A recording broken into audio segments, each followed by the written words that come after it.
നിങ്ങളൊരു small business ഓണറാണോ എങ്കിൽ എൻ്റെ ഈ വീഡിയോ ഇന്ന് നിങ്ങൾക്ക് വേണ്ടി മാത്രമുള്ളതാണ്. ഇന്നത്തെ ഈ വീഡിയോയിൽ ഞാൻ ഡിസ്കസ് ചെയ്യാൻ പോണത് GST എങ്ങനെയാണ് ഈ സ്മോൾ ബിസിനസ്സിലേക്ക് അഫക്റ്റ് ചെയ്തത്, പിന്നെ അതിൽ നിന്ന് ഈ ബിസിനസ് ഓണേഴ്സിന് പുറത്തേക്ക് വരാനുള്ള ചില പ്രാക്ടിക്കൽ ടിപ്സുമായിട്ടാണ് ഞാൻ ഇന്നത്തെ വീഡിയോയിലേക്ക് വന്നിരിക്കുന്നത്. നിങ്ങൾക്ക് എല്ലാവർക്കും എൻ്റെ വീഡിയോയിലേക്ക് സ്വാഗതം. ഞാൻ അഖില, GST പ്രാക്ടീഷണർ. ആദ്യമായിട്ട് GST എന്ന് വെച്ചാൽ എന്താണ് അത് നോക്കാം. GST എന്ന് പറയുന്നത് ഗൂഡ്സ് ആൻഡ് സർവീസസ് സപ്ലൈ ചെയ്യുന്ന സമയത്ത് കളക്ട് ചെയ്യപ്പെടുന്ന ടാക്സിനെയാണ് GST എന്ന് പറയുന്നത്. അത് ഒരുപാട് ഇൻഡയറക്റ്റ് ടാക്സസിനെ റീപ്ലേസ് ചെയ്തിട്ടാണ് GST വന്നിരിക്കുന്നത്. ഈ GST വന്നതുകൊണ്ട് ടാക്സേഷൻ്റെ പ്രോസസ്സ് തന്നെ മാറിയിട്ടുണ്ട്. ഇനി അത് എങ്ങനെയാണ് ഈ സ്മോൾ ബിസിനസ് ഓണേഴ്സിനെ എഫക്റ്റ് ചെയ്യുന്നത് എന്ന് നോക്കാം. ഈ GST കംപ്ലയൻസ് എന്ന് പറയുമ്പോൾ സ്മോൾ ബിസിനസ് ഓണേഴ്സ് പല വിധത്തിലുള്ള പ്രോബ്ലംസ് ആയിരിക്കും ഫേസ് ചെയ്യുന്നത്. അതെന്തൊക്കെയാണെന്ന് വെച്ചാൽ ഇപ്പോൾ പേപ്പർ വർക്ക് കൂടുതലായിരിക്കും, പിന്നെ ടാക്സ് ലാബ്സിനെ പറ്റി മനസ്സിലാക്കേണ്ടി വരും, പിന്നെ ക്യാഷ് ഫ്ലോ മാനേജ് ചെയ്യാൻ ബുദ്ധിമുട്ടായിരിക്കും. അങ്ങനെ പല വിധത്തിലുള്ള പ്രോബ്ലംസ് ആയിരിക്കും ഫേസ് ചെയ്യുന്നത്. പിന്നെ ഒരു പ്രോഡക്റ്റിന്റെ പ്രൈസ് ഫിക്സ് ചെയ്യുമ്പോൾ അത് അവർക്ക് കൺഫ്യൂഷൻസ് ഉണ്ടാവും. അതായത് ഒരു പ്രോഡക്റ്റ് പർച്ചേസ് ചെയ്യുമ്പോൾ അതിൻ്റെ ടാക്സ് എമൗണ്ട് കൂടി പേ ചെയ്തിട്ടാണ് പ്രോഡക്റ്റ് പർച്ചേസ് ചെയ്യുന്നത്. അപ്പോൾ അവർ കസ്റ്റമറിലേക്ക് സെയിൽ ചെയ്യുമ്പോൾ അവരുടെ മാർജിനും കൂടി ഫിക്സ് ചെയ്യുമ്പോൾ പ്രോഡക്റ്റിൻ്റെ പ്രൈസ് ഒരുപാട് കൂടുതലാവും. അപ്പോൾ അവരുടെ കോമ്പറ്റേറ്ററുമായിട്ട് അവർക്ക് പിടിച്ചു നിൽക്കാനാവില്ല. അതായത് കോമ്പറ്റേറ്റേഴ്സ് കുറവ് വിലയ്ക്ക് പ്രോഡക്റ്റ് സെൽ ചെയ്യുമ്പോൾ ഈ സ്മോൾ ബിസിനസ് ഓണേഴ്സിന് അതേ കുറവ് വിലയ്ക്ക് പ്രോഡക്റ്റ് സെൽ ചെയ്യാൻ ബുദ്ധിമുട്ടായിരിക്കും. കാരണം അവർ മേടിക്കുന്നത് പ്രോഡക്റ്റിൻ്റെ price plus tax amount pay ചെയ്തിട്ടാണ് പ്രോഡക്റ്റ് പർച്ചേസ് ചെയ്യുന്നത്. അപ്പോൾ അതിനെ അവർ കസ്റ്റമറിലേക്ക് സെൽ ചെയ്യുമ്പോൾ അവരുടെ ബിസിനസ് ഓണേഴ്സിൻ്റെ മാർജിനും കൂടി സെറ്റ് ചെയ്യണം. അപ്പം അതും കൂടി സെറ്റ് ചെയ്തിട്ട് പ്രൈസ് ഫിക്സ് ചെയ്യുമ്പോൾ അത് ഒരുപാട് കൂടുതലാവും. സാധാരണക്കാർക്ക് അഫോർഡ് ചെയ്യാൻ പറ്റാത്ത അത്ര കൂടുതൽ കോസ്റ്റ് ആയിരിക്കും. അപ്പോൾ നോർമൽ പീപ്പിൾ എന്താ ചെയ്യുക, എവിടെയാണോ കുറവ് വിലയ്ക്ക് സാധനം കിട്ടുക അവരുടെ അടുത്ത് പോയിട്ട് സാധനങ്ങൾ പർച്ചേസ് ചെയ്യും. അപ്പോൾ ഇത് ഈ സ്മോൾ ബിസിനസ് ഓണേഴ്സിനൊക്കെ അത് ഭയങ്കര അടിയായിരിക്കും. കാരണം മറ്റുള്ള അവരുടെ കോമ്പറ്റീറ്റേഴ്സ് കുറവ് വിലയ്ക്ക് സാധനങ്ങൾ കൊടുക്കണമെന്ന് പറഞ്ഞിട്ട് ഇവർക്ക് അതുപോലെ കുറവ് വിലയ്ക്ക് കൊടുക്കാനാവില്ല. അത് ഭയങ്കര നഷ്ടമായി പോകും.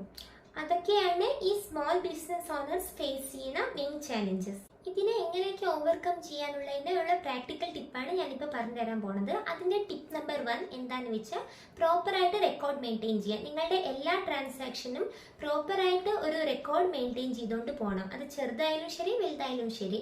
അതിന് ഏതെങ്കിലും ഒരു അക്കൗണ്ടിങ് സോഫ്റ്റ്വെയർ യൂസ് ചെയ്യുന്നത് കുറച്ചും കൂടി ബെറ്റർ ആയിരിക്കും. ഇനി അടുത്ത ടിപ്പ് നമ്പർ 2 എന്താണെന്ന് വെച്ചാൽ നിങ്ങളുടെ ടാക്സ് ലാബ്സ് നേരെ മനസ്സിലാക്കിയിരിക്കണം. ഇപ്പം നിങ്ങൾ എന്തൊക്കെ ഗൂഡ്സ് ആണോ സെൽ ചെയ്യുന്നത് അതാത് പ്രോഡക്റ്റിന് എത്ര പെർസെൻറ്റേജ് ആണ് ടാക്സ് ലാബ് ഫിക്സ് ചെയ്തിരിക്കുന്നത് നിങ്ങൾ ആദ്യം മനസ്സിലാക്കിയിരിക്കണം. അല്ലെങ്കിൽ അത് നിങ്ങൾക്ക് ടാക്സ് റിട്ടേൺ ഫയൽ ചെയ്യുന്ന സമയത്ത് കൺഫ്യൂഷൻസ് ഉണ്ടാവാൻ ചാൻസ് ഉണ്ട്. ഇനി ടിപ്പ് നമ്പർ 3 എന്താണെന്ന് വെച്ചാൽ ഏതെങ്കിലും ഒരു പ്രൊഫഷണലിന്റെ അഡ്വൈസ് നിങ്ങൾ എടുക്കുന്നത് നല്ലതായിരിക്കും. ഇപ്പം നിങ്ങൾക്ക് എല്ലാ ടാക്സും കൂടി ഒരുപാട് കൺഫ്യൂസ് ആവുന്നുണ്ട്, അത് പ്രോപ്പറായിട്ട് മനസ്സിലാക്കാൻ പറ്റില്ല ഉണ്ടെങ്കിൽ നിങ്ങൾ ഏതെങ്കിലും ഒരു ടാക്സ് പ്രൊഫഷണലിനെ ഹയർ ചെയ്താൽ അവർ നിങ്ങൾക്ക് ആവശ്യമുള്ള ഡീറ്റെയിൽസ് പറഞ്ഞു തരും. അതായത് നിങ്ങൾക്ക് വേണ്ട ടാക്സ് പോയിന്റ്സ് ഒക്കെ അവർ പറഞ്ഞു തന്നിട്ട് നിങ്ങൾക്ക് ഒരുപാട് ടാക്സ് സേവ് ചെയ്യാൻ അവർ ഹെൽപ്പ് ചെയ്യും. ഇനി സ്മോൾ ബിസിനസ് ഓണേഴ്സ് അവോയ്ഡ് ചെയ്യേണ്ട ചില കോമൺ മിസ്റ്റേക്സ് എന്തൊക്കെയാണെന്ന് നോക്കാം. ആദ്യത്തെ മിസ്റ്റേക്ക് എന്താണെന്ന് വെച്ചാൽ ഓൺ ടൈമിൽ റിട്ടേൺ ഫയലിംഗ് ചെയ്യാതിരിക്കുക. ഒന്നില്ലെങ്കിൽ റിട്ടേൺ ഫയലിംഗ് ചെയ്യാതെ ഇരിക്കുക, അല്ലെങ്കിൽ ലാസ്റ്റ് ഡെഡ് ലൈൻ വരെ വെയിറ്റ് ചെയ്തിട്ട് അപ്പോൾ ലാസ്റ്റ് മൊമെന്റിൽ റിട്ടേൺ ഫയൽ ചെയ്യേണ്ട ടൈമിൽ എന്തെങ്കിലും കൺഫ്യൂഷൻ ആയിട്ട് ലാസ്റ്റ് ഡേറ്റിനുള്ളിൽ റിട്ടേൺ ഫയൽ ചെയ്യാൻ പറ്റാതെ ആയിട്ട് വരിക, ഡെഡ് ലൈനുള്ളിൽ ചെയ്യാൻ പറ്റാതെ ആയിട്ട് റിട്ടേൺ ഫയൽ ചെയ്യാൻ ഡിലേ ആവുക.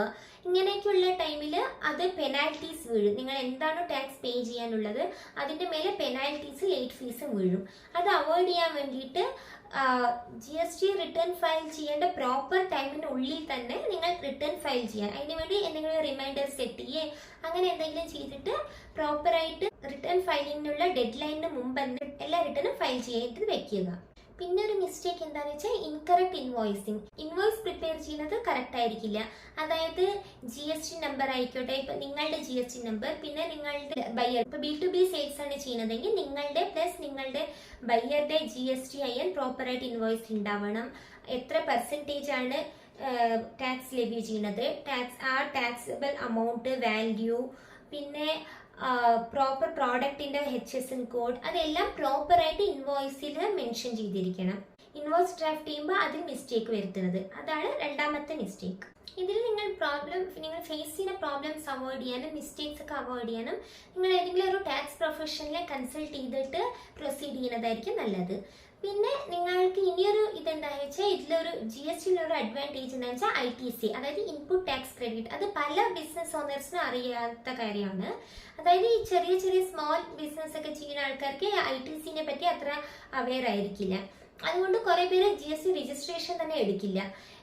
മെയിൻ അഡ്വാൻറ്റേജ് എന്താണെന്ന് വെച്ചാൽ നിങ്ങൾക്ക് ഇൻപുട്ട് ടാക്സ് ക്രെഡിറ്റ്, നിങ്ങളൊരു സാധനം പർച്ചേസ് ചെയ്യുമ്പോൾ എന്താണോ ടാക്സ് പേ ചെയ്യണത് ആ ടാക്സ് നിങ്ങൾക്ക് റീഫണ്ട് എടുക്കാൻ പറ്റും. അതാണ് ഒരു മെയിൻ അഡ്വാൻറ്റേജ്. ഇപ്പം ഞാൻ നേരത്തെ പറഞ്ഞത് പ്രൈസ് ഫിക്സിങ്ങിൽ നിങ്ങൾക്കത് പ്രോബ്ലം ആകുന്നു. ഇപ്പം അതായത് നിങ്ങൾ പർച്ചേസ് ചെയ്യുമ്പോൾ പ്രോഡക്റ്റിന്റെ പ്രൈസ് പ്ലസ് ടാക്സ് രണ്ടും കൂട്ടിയിട്ടാണ് പ്രൈസ് പേ ചെയ്യുക. അപ്പം നിങ്ങൾ നെക്സ്റ്റ് അതിനെ നിങ്ങളുടെ കസ്റ്റമർക്ക് സെൽ ചെയ്യുമ്പോൾ നിങ്ങൾ ഫിക്സ് ചെയ്യുന്ന പ്രൈസ് കുറച്ചും കൂടി കൂട്ടേണ്ടി വരും. അതായത് ഈ പർച്ചേസ് ചെയ്ത പ്രൈസ് പ്ലസ് ടാക്സ് പ്ലസ് നിങ്ങളുടെ മാർജിൻ. അപ്പം അത് കൂടുതൽ ബർഡൻ കസ്റ്റമറിന്റെ മേലെ വീഴുന്ന ഞാൻ പറഞ്ഞത്. അത് അവോയ്ഡ് ചെയ്യാൻ നിങ്ങൾ എന്താണോ ടാക്സ്, ഇപ്പം എത്ര പെർസെൻറ്റേജ് ടാക്സ് ആണ് നിങ്ങൾ സെൽ ചെയ്യുമ്പോൾ നിങ്ങൾ പർച്ചേസ് ചെയ്യുമ്പോൾ ഇയറിന് പേ ചെയ്തിട്ടുണ്ടാവുക, ആ ടാക്സ് എമൗണ്ട് കംപ്ലീറ്റ് ആയിട്ട് നിങ്ങൾക്ക് റീഫണ്ട് കിട്ടും.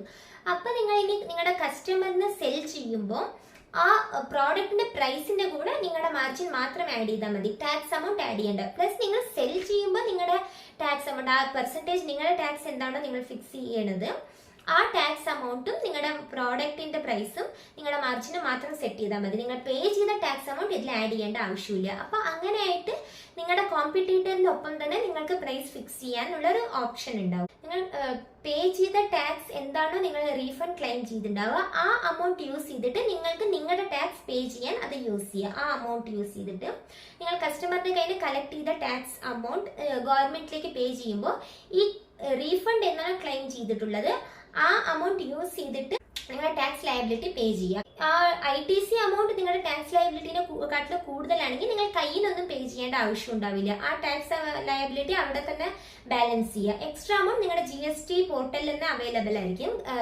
ക്രെഡിറ്റ് ലെഡ്ജറിൽ. ആ ക്രെഡിറ്റ് ലെഡ്ജറിനെ പറ്റി ഞാൻ മുമ്പ് ഒരു വീഡിയോ ചെയ്തിട്ടുണ്ട്, അതിനെ റെഫർ ചെയ്ത് നോക്കൂ. ആ അമൗണ്ട് നിങ്ങളുടെ ഇതിൽ തന്നെ ഉണ്ടാവും, ഒരു വാലറ്റ് പോലെയാണ് അത് ലെഡ്ജർ എന്ന് പറയുന്നത്. ആ ക്രെഡിറ്റ് ലെഡ്ജറിൽ ആ അമൗണ്ട് അവൈലബിൾ ആയിരിക്കും. നെക്സ്റ്റ് മന്ത് ടാക്സ് പേ ചെയ്യാൻ ഈ അമൗണ്ട് എക്സസ് അമൗണ്ട് യൂസ് ചെയ്യാം.